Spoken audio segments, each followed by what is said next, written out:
Hello everyone. This is the introduction video of our new topic of the chapter number 14 from the 3D, and topic title is plane. Basically, what we are studying about the plane in this topic, which is the first is we will study about equation of a plane in normal form.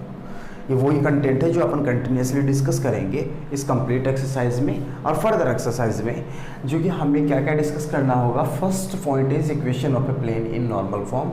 Normal का मतलब यहाँ पे perpendicular होता है, मतलब कि हमें एक ऐसी इक्वेशन फाइंड आउट करनी है एक प्लेन की जो कि आपके एक नॉर्मल के परपेंडिकुलर है, या फिर अपन बोल सकते हैं उसके ऊपर एक परपेंडिकुलर ड्रॉ किया गया हो. क्लियर है बात यहाँ तक. Second, equation of a plane perpendicular to a given vector, perpendicular to a given vector and passes through a given vector. हमें एक ऐसी इक्वेशन फाइंड आउट करनी है जिसमें एक नॉर्मल दे रखा होगा. हमें नॉर्मल मीन्स परपेंडिकुलर दे रखा है और वो प्लेन आपके किसी एक पर्टिकुलर किसी एक पॉइंट से पास हो रहा है. ठीक है. Third, equation of a plane passing through three non collinear points. ये इंपॉर्टेंट मैटर रहेगा कि यहाँ पे थ्री नॉन कोलिनियर पॉइंट्स क्यों यूज़ लिए हैं, यहाँ पे कोलिनियर पॉइंट क्यों नहीं यूज़ में लिए हैं, तो हम इस पे भी डिस्कस करेंगे. Equation of a plane which is passing through non collinear points. And then intersect form of a plane. Plane के इंटरसेक्ट फॉर्म क्या हो सकती है अपन उसके ऊपर डिस्कस करेंगे. And after it, equation of a plane passing through intersection of two planes. Means दो प्लेन है वो म्यूचुअली आपस में इंटरसेक्ट हो रहे हैं और उनके इंटरसेक्शन से भी कोई थर्ड प्लेन पास हो रहा है, तो उसकी इक्वेशन क्या होगी और वो हम किस टाइप से डिराइव करेंगे और कैसे फाइंड आउट करेंगे. तो ये अपने मेजर कंपोनेंट रहते हैं. And then after it we will discuss these are the minors. तो अपन इनके ऊपर भी थोड़ा सा डिस्कस करेंगे. Coplanarity of two plane. तो कोई दो प्लेन है वो कोप्लेनर कब होंगे, मीन्स वो एक ही पोजीशन पे कब आएंगे, तो वो जो कंडीशन होगी अपन उसके बारे में डिस्कस करेंगे. And after it we will discuss about angle between two plane. दो प्लेन के बीच में इंक्लिनेशन क्या हो रहा है, तो हम उस एंगल के बारे में भी डिस्कस करेंगे. And after it, distance of plane from a point. एक कोई पर्टिकुलर पॉइंट दे रखा, उस पॉइंट की परपेंडिकुलर डिस्टेंस उस प्लेन के साथ में क्या होगी, हम उसको थोड़ा सा एडजस्ट करेंगे. And then last, angle between a line and a plane. एक प्लेन ड्रॉ किया गया है और एक लाइन ड्रॉ की गई है. जब वो दोनों आपस में म्यूचुअली इंटरसेक्ट होते हैं किसी पॉइंट पे, तो उस पॉइंट पे उन दोनों के बीच में जो एंगल बनेगा हम उस कंटेंट के बारे में डिस्कस करेंगे. तो अपने टोटल 5 मेजर पॉइंट्स हैं और 4 माइनर पॉइंट्स हैं. एक बार फिर से रिपीट करता हूँ. Equation of a plane in the normal form. Second, equation of a plane perpendicular to a given vector and the passes through a given certain vector. After it, equation of a plane passing through three non-collinear point. After it, intercept form of the planes. And after it, equation of a plane passing through intersection of two planes. And these are the minor points. These are coplanarity of two planes, angle between two planes, distance of a plane from a point, and angle between a line and a plane. तो ये अपने कुछ topics हैं जो इसके बारे में अपन को स्टडी करना है. तो मैंने वो सभी मेंशन कर दिए हैं. आप नोट करना चाहे तो नोट कर सकते हैं, या फिर पॉइंट टू पॉइंट अपन चलेंगे तो आप इसको एनालिसिस कर सकते हैं. क्लियर है. अब अपन स्टार्ट करते हैं अपने फर्स्ट पॉइंट से, जो है अपने पास equation of a plane in normal form. So it is our first point, equation of a plane in normal form. जब हमें एक नॉर्मल दे रखा हो तो हम उसकी इक्वेशन कैसे फाइंड आउट करेंगे. तो सबसे पहले देखो, प्लेन का मीनिंग क्या होगा. Plane is a surface in space. तो हम 3D की बात कर रहे हैं, तो 3D में भी एक प्लेन होता है, 2D में भी एक प्लेन होता है, तो हम 3D वाले प्लेन की बात कर रहे हैं. यूँ मान लो ये अपना, हम देखो प्लेन की इक्वेशन वेक्टर फॉर्म में भी डिराइव करेंगे और कार्टेशियन फॉर्म में. This is our 3D system. Let's suppose या मैं लेफ्ट में बनाता हूँ एक बार.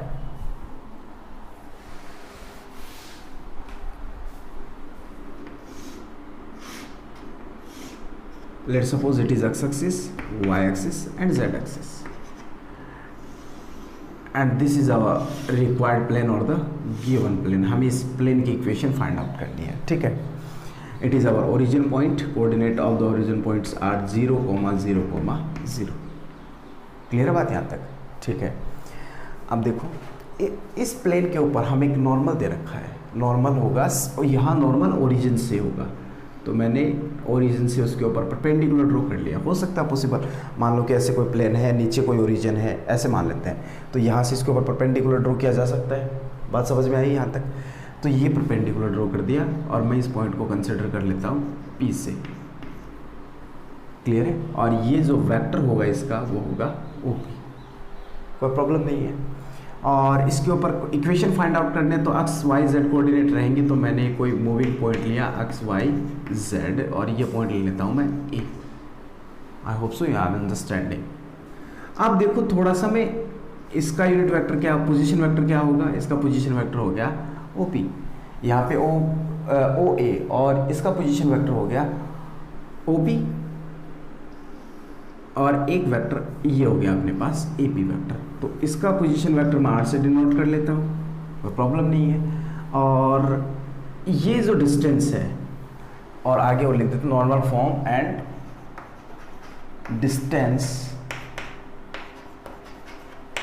Between the normal the plane and origin is given. तो अपना टाइटल थोड़ा सा चेंज कर दिया मैंने, a normal form and the distance between the plane and the origin is given. तो प्लेन और ओरिजिन के बीच की ये डिस्टेंस हमें दे रखी है, जिसको मैं स्मॉल d से कंसिडर कर लेता हूँ। मैं वही वैल्यूज़ कंसिडर कर रहा हूँ जो अपनी बुक में है, मीन्स कोई मिसअंडरस्टैंडिंग नहीं हो आपके बीच में। वैसे तो आप इस डिस्टेंस है तो इसको आप किसी से भी डिनोट कर सकते हैं, लेकिन हम जो बुक के फॉर्मूलाज हैं उसी को थोड़ा सा फॉलो कर रहे हैं लिटरली। अब थोड़ा सा ध्यान से देखो, यहाँ पे एक ट्राइंगल बन रहा है, triangle OAP, triangle OAP। From triangle OAP, triangle OAP बन रहा है, वेक्टर फॉर्मेट में है। देखो ट्राइंगल प्लेन पे नहीं बन रहा है, ट्राइंगल बन रहा है एक्चुअली स्पेस में, 3D में बन रहा है, क्योंकि प्लेन आपका ऊपर रह गया, O पॉइंट नीचे, तो ट्राइंगल ऐसे बनेगा। ठीक है, मतलब कि ये स्पेस है, ये प्लेन है आपका और ये ओरिजिन पॉइंट है, यहाँ पे कोई पॉइंट है, तो ये ट्राइंगल यहाँ मान लेता हूँ, एक पॉइंट यहाँ मान, तो ये ट्राइंगल ऐसे बनेगा, ना कि प्लेन पे। प्लेन पे सिर्फ ये वेक्टर होगा, कौन सा? AP vector. AP vector plane पे है। क्लियर बात यहाँ तक? और ये ओरिजिन से कनेक्टेड है एंड ये भी आपका पोजीशन वेक्टर है जो कि ओरिजिन के साथ में है। तो यहाँ तक कोई प्रॉब्लम नहीं होनी चाहिए। And now next, using the vector law of addition, using the vector law of addition for a triangle. तो मैं यहाँ पे vector law addition vector law apply कर रहा हूँ। तो यहाँ से अपन बोल सकते हैं OA vector OA plus vector AP, vector OA plus vector AP is equals to vector OP। ये वही लो है जिसके अंदर अपन बोल सकते हैं sum of two vector in same direction is equals to the third vector in the opposite direction. तो ये सेम डायरेक्शन में OA and AP and then ये अपोजिट डायरेक्शन में है। अब इनकी जो रूट वैल्यूज है वो मैं अप्लाई कर रहा हूँ। OA मीन्स OA एक वेक्टर है, तो इसका पोजीशन वेक्टर क्या अपन ने डिनोट किया R से, प्लस AP की still now we do not have any value, so keep it as it is. And OP की बात करते हैं। OP का मतलब क्या हुआ? OP एक वेक्टर है अपने पास, तो पहले OP की वैल्यू कैलकुलेट करते हैं। Vector OP is equals to, OP का मतलब यहाँ पे होगा, ये डिस्टेंस क्या है D। तो यदि हम किसी भी लेंथ का कोई वेक्टर कैलकुलेट करना चाहें तो हम उस ये जो वेक्टर होगा इसके यूनिट वेक्टर को इसके D से मैग्नीट्यूड से मल्टीप्लाई करते हैं। मीन्स किसी भी वेक्टर के यूनिट वेक्टर्स को यदि उसके अपन मैग्नीट्यूड से इनटू करते हैं तो हमें जो रिजल्ट मिलेगा वो क्या होगा? वो पर्टिकुलर वो वेक्टर होगा। ठीक है, तो मैं इसका यूनिट वेक्टर मैं n से डिनोट कर लेता हूँ। क्लियर है? और इसका मैग्नीट्यूड D है, तो ये क्या हो जाएगा? OP vector is equals to D into N cap, where n is equals to n cap is equals to Li plus mj plus mk, क्योंकि यूनिट वेक्टर की जो डायरेक्शन कोसाइंस होते हैं, डायरेक्शन कोसाइंस के साथ में यूज होता है, और कोई पर्टिकुलर कोई वेक्टर होगा वो डायरेक्शन रेशियोज के साथ में अप्लाई होगा। तो ये इसके स्केलर कंपोनेंट हो गए और ये इसके वेक्टर कंपोनेंट हो गए। बात समझ में आई? और ये ऐसी जो वेक्टर होता है वो एक यूनिट वेक्टर होता है, तो यहाँ पे मैं अप्लाई कर सकता हूँ D n कैप। क्लियर है बात? और यहाँ से AP वेक्टर आपके पास आएगा, AP vector is equals to D n cap minus R cap. Let's suppose this is the equation number first. Clear है बात यहाँ तक? अब थोड़ा ध्यान से देखो, AP क्या है, प्लेन पे है, और OP जो है वो इसके परपेंडिकुलर, किसके परपेंडिकुलर है, प्लेन के परपेंडिकुलर, तो ये म्यूचुअली भी परपेंडिकुलर होंगे। Here AP vector is perpendicular to OP vector. If the two vectors are perpendicular, then their dot product will be 0. तो इनका डॉट प्रोडक्ट क्या होगा, AP dot OP is equals to 0। यहाँ तो कोई मिसअंडरस्टैंडिंग नहीं होनी चाहिए। AP का मतलब क्या हुआ, AP का मतलब देखो यहाँ से DN cap minus R sorry ये R वेक्टर है, कैप नहीं है, R वेक्टर एंड OP की वैल्यू अपन ने रिसेंटली डिस्कस किया था, OP ये रहा, OP is equals to dot DN cap is equals to 0। Clear? अब ये डॉट प्रोडक्ट है, ब्रैकेट ओपन करेंगे तो D into D square, N cap into N cap, तो ये 1 होगा, minus R vector dot DN cap is equals to 0। D यहाँ पे स्केलर क्वांटिटी है, तो हम इसको इधर रखो, बीच में रखो, लास्ट में रखो, इससे कोई फर्क नहीं पड़ेगा। D कॉमन लिया तो ये बचा आपके पास D minus R vector dot N cap is equals to 0। D divide में आया तो 0 में आएगा, और लास्ट में आपके पास क्या आएगा, D minus R vector dot N cap is equals to 0, और finally R vector dot N cap is equals to आपके पास वैल्यू क्या मिलेगी, D। ठीक है, यहाँ पर जो भी लेटर्स, इंग्लिश लेटर या अपन ने वेक्टर्स यूज में लिए हैं, इन सभी का अपने आप में एक मीनिंग है। आर वेक्टर क्या हुआ, are vector is a position vector of a variable और द मूविंग पॉइंट। तो यहाँ पर आर का मतलब होता है r vector is equals to x I plus Y J plus Z k. Clear? N cap, n cap is the unit vector of a normal which drawn from center to the origin to the plane. Means n cap क्या होगा, n cap is a unit vector of a vector which is normal or which is perpendicular from origin to the plane. तो n cap का मतलब अपन already discuss कर चुके हैं, जो कि L I plus M J plus N K होगा। And d is distance between origin and plane, और अपन बोल सकते हैं D is perpendicular distance between origin and plane. तो ये अपने इनके रूट वैल्यूज हुई। अब ये जो फॉर्मेशन दे रखा है, ये अपने पास कौन सा फॉर्मेट आया, vector form. This is the vector form. अब हमें सेकेंड फॉर्म चाहिए, कार्टेशियन फॉर्म। तो कार्टेशियन फॉर्म के लिए मैं थोड़ा यहाँ कर लेता हूँ,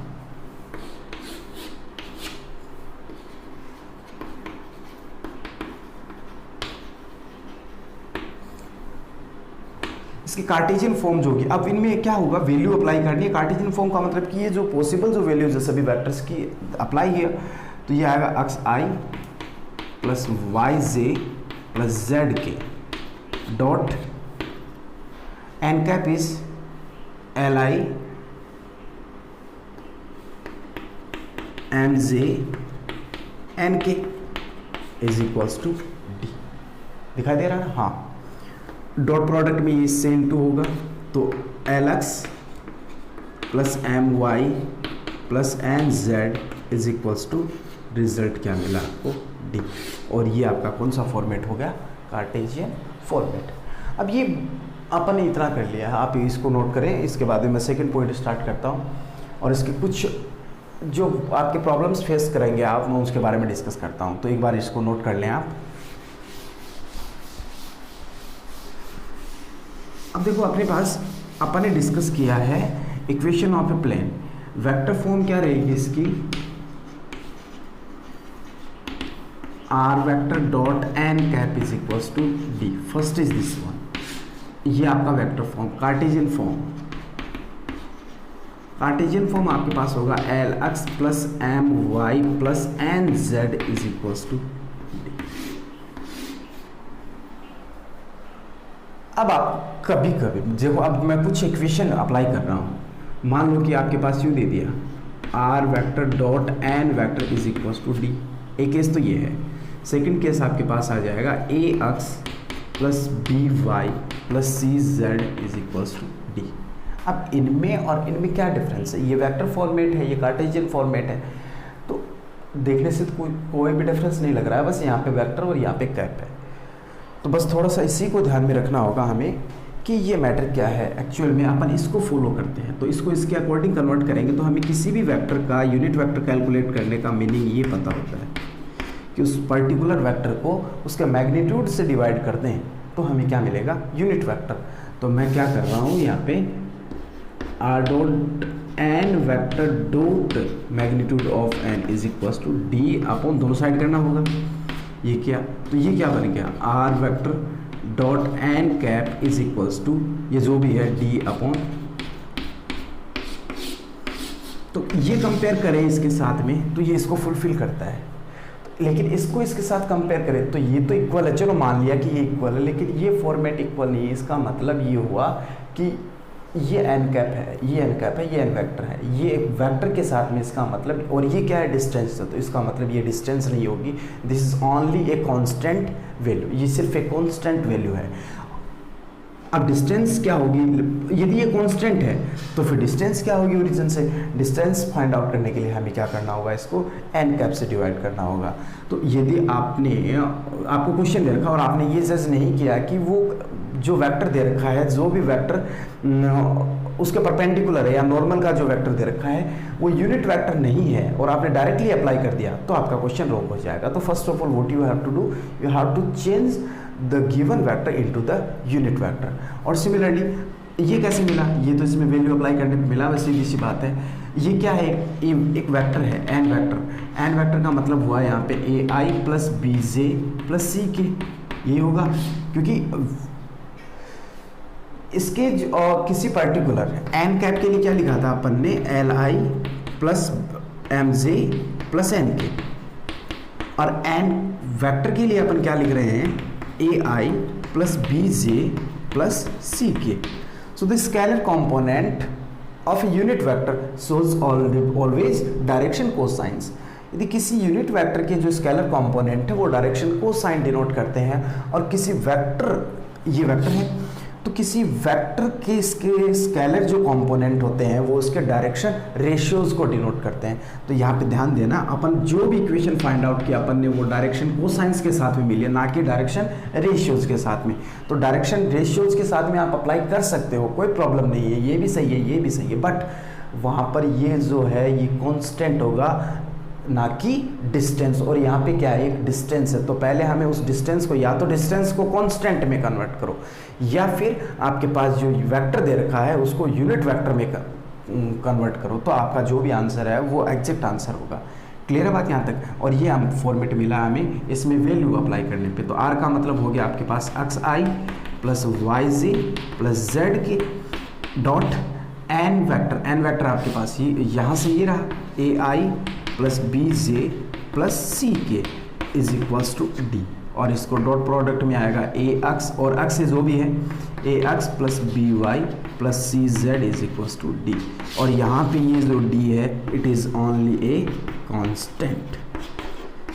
ठीक है, तो ये अपना फंडामेंटल रहा। ये थोड़ा सा ध्यान रखना है इस बात पे, क्योंकि यहाँ पे मिसअंडरस्टैंडिंग हो सकती है और क्वेश्चन आपका रॉन्ग जा सकता है।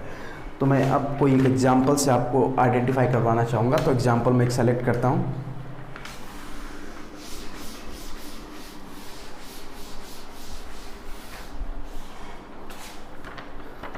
Find vector equation of a plane. Example अपने पास है, find vector and Cartesian equation of a plane which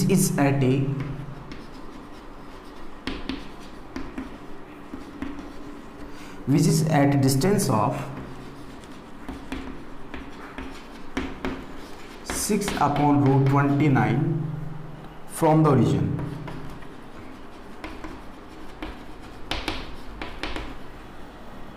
and normal vector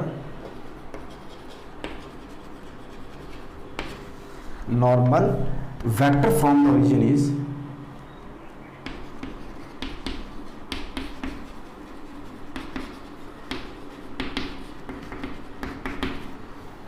2i minus 3j plus 4k। तो ये अपना एग्जाम्पल रहा। हमें क्या फाइंड आउट करना, find vector and the Cartesian equation of a plane which is at a distance of 6/√29 from the origin. हाँ, distance दे रखी है, क्लियर, कोई प्रॉब्लम नहीं है। तो ये क्या आपके पास स्मॉल डी, या फिर अपन डिस्टेंस बोल सकते हैं, बोल क्या सकते हैं, क्वेश्चन में दे रखा है distance of the plane from the origin is found to be 6/√29 and the normal vector from the origin is, normal vector का मतलब हुआ कि ओरिजिन से प्लेन के ऊपर परपेंडिकुलर डाला गया और उस परपेंडिकुलर की जो वेक्टर है, परपेंडिकुलर का जो वेक्टर बनेगा वो दे रखा हमें 2i minus 3j plus 4k। ये क्या है, एक नॉर्मल वेक्टर है। यहाँ पर ऐसे क्लियर नहीं कर रखा कि ये यूनिट वेक्टर है, तो वैसे भी हम इसके मैग्नीट्यूड से पता कर लेंगे कि ये यूनिट वेक्टर है या फिर नहीं है। तो पहला काम, ये हमें क्या दे रखा है, N vector. N vector is equals to 2i minus 3j plus 4k। हमें क्या कैलकुलेट करना है, एन कैप। एन कैप होगा N vector upon magnitude of N. तो ये 2i minus 3j plus 4k upon under root 2 square is 4, 9, 16 plus 4 20, 29।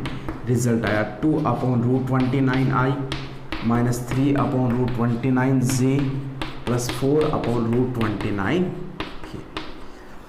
बात समझ में आई, ये हमें n मिल गया। अब इसके वेक्टर फॉर्मेट क्या होगा, वेक्टर फॉर्मेट इसका होगा r vector dot N cap is equals to D. अब वापस चलते देखो, r वेक्टर, ये तो चाहे दोनों ही कोई इक्वेशन हो, दोनों में सेम ही रहेगा। एन कैप यहाँ पे क्या दे रखा था, एन वेक्टर दे रखा, तो हमने किस में कन्वर्ट किया है, एन कैप में कन्वर्ट कर दिया। इज इक्वल्स टू, ये क्या दे रखा था, डी इज अ डिस्टेंस, और ये डी क्या होता है, डिस्टेंस होता है। तो एक तो ये फंडामेंटल रहता है, और आप डायरेक्टली वेक्टर ही ये वाला फॉर्मूला यूज करना चाह रहे हो, R vector dot N vector is equals to D. ये यदि आप यूज करना चाह रहे हो तो आपको इसको कन्वर्ट करना होगा इस डी में। इस डी में कन्वर्ट करने के लिए हमें क्या करना होगा, देखो हमें ये इस फॉर्मूले पे चलता हूँ मैं, R vector dot N cap upon magnitude of N vector ले रहा हूँ यहाँ पे, is equals to D upon magnitude of N. कोई प्रॉब्लम नहीं है यहाँ तक भाई। मैंने क्या किया है, इसको ऐसे कन्वर्ट कर दिया, कोई प्रॉब्लम नहीं है। और इसको लिख सकते हैं अपन, r vector dot N cap is equals to D upon, या फिर एक काम करो, इसी से अप्लाई कर रहा हूँ, are vector dot N cap की जगह अपन क्या लिख सकते हैं, n cap is equals to होता है अपने पास vector n upon magnitude of n. इसकी जगह पे मैं ये अप्लाई कर रहा हूँ, N vector upon magnitude of N is equals to d. कोई प्रॉब्लम नहीं है। Then r vector dot N vector is equals to, ये क्रॉस में आ जाएगा, d into magnitude of N. तो ये दोनों स्केलर क्वांटिटी है, तो इसके अंदर डॉट या फिर वेक्टर प्रोडक्ट अप्लाई नहीं हो पाएगा। अब ये कौन सी सिचुएशन बन रही है कि आप इस सिचुएशन में आप डायरेक्टली ये यूज ले सकते हो, लेकिन उस सिचुएशन में 6/√29 will be change and it will multiply with the magnitude of this vector. Clear? तो ये थोड़ा सा आप कैसे भी यूज ले सकते हो। आप ये फॉर्मूला यूज लेना चाहो तो इसको यूनिट वेक्टर में कन्वर्ट करो, और यदि आप ये वाला फॉर्मूला यूज लेना चाहते हो तो इसको एक कॉन्स्टेंट में कन्वर्ट करो। क्लियर? नेक्स्ट, अब हमें वेक्टर इक्वेशन चाहिए थी। इसकी वेक्टर इक्वेशन का मतलब हुआ are vector dot N cap is equals to D. बात समझ में आई यहाँ तक? R vector dot N cap is equals to D का मतलब हुआ, आर वेक्टर देखो कितना है, चलो आर वेक्टर तो आर वेक्टर रहा, डॉट एन कैप का मतलब हो गया आपके पास 2i, यहाँ से 2/√29i माइनस 3/√29j प्लस 4/√29 के इज इक्वल्स टू डी आपके पास कितना रहेगा, 6/√29। ये इसकी वेक्टर इक्वेशन रही। अब इसको कार्टेशियन इक्वेशन का मतलब हो गया LX, ये क्या हो गया, डायरेक्शन कोसाइन से है, तो ये L, ये M और ये N, 2/√29 L x plus M minus 3/√29 y plus NZ, N ये रहा 4/√29 z is equals to D तो वही रहेगा 6/√29। 9 और ये से कैंसिल हो जाएगा, रिजल्ट आएगा 2x minus 3y plus 4z is equals to 6। तो एक फॉर्मेट तो ये रहा आपके पास। अब सेकंड फॉर्मेट क्या कि यहाँ पर ये भी कैंसिल हो सकता है, कोई प्रॉब्लम नहीं होगी भैया, ये √29 भी कैंसिल हो सकता है कॉमन आके। अब अपने पास फंडामेंटल ये आता है कि ये अपन ने कब यूज़ में लिया है, अपन ने ये वेक्टर इक्वेशन यूज़ किया और अपन ने इसको नॉर्मल फॉर्म या फिर यूनिट वेक्टर में कन्वर्ट करके अपन ने इक्वेशन फाइंड आउट की है। यदि हम यूनिट वेक्टर में कन्वर्ट ना करते और हम डायरेक्टली यही करते तो पहले तो हमें d कैलकुलेट करना होता। d इज इक्वल्स टू आप यू कहें तो ये जो स्मॉल d है मैं थोड़ी देर के लिए यू कंसिडर कर लेता हूँ, are vector dot N cap is equals to D ऐसे होता है, और R vector dot N vector इस डी को मैं कैपिटल डी से कन्वर्ट कर लेता हूँ। ठीक है, तो पहले तो हमें इसकी वैल्यू चाहिए। कैपिटल डी का मतलब होता है D into magnitude of N. मैंने ये एक्सप्लेन किया था, यहाँ से वापस करता हूँ। आर वेक्टर डॉट इसको मैं यू लिख रहा हूँ N vector upon magnitude of N is equals to small D. ठीक है, इस वैल्यू को एन कैप को लिख सकते हैं अपन, then r vector dot N vector is equals to d into magnitude of n. यहाँ तक कोई प्रॉब्लम नहीं होगी शायद। तो इसको मैंने बोल दिया कैपिटल डी, और कैपिटल डी की वैल्यू ये होती है। तो डी आपके पास क्या था, स्मॉल डी आपके पास 6/√29 और मैग्नीट्यूड ऑफ एन कितना था √29, ये दोनों कैंसिल होंगे, रिजल्ट क्या आएगा 6। अब ये वैल्यूज यहाँ रखो, तो R vector dot N vector ये रहा 2i minus 3j plus 4k is equals to result क्या आएगा 6। तो एक तो ये फॉर्मेट हो गया, ये तो वेक्टर फॉर्म हो गया।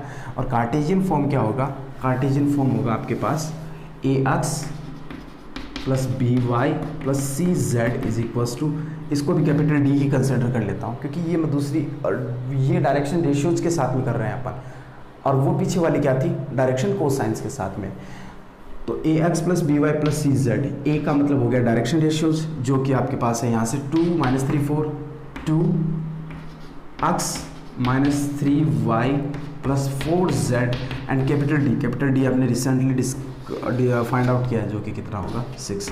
अब देखो इन दोनों में कोई भी डिफरेंस नहीं है। तो ये अपना बेसिक फंडामेंटल रहता है एक प्लेन की इक्वेशन फाइंड आउट करने के लिए।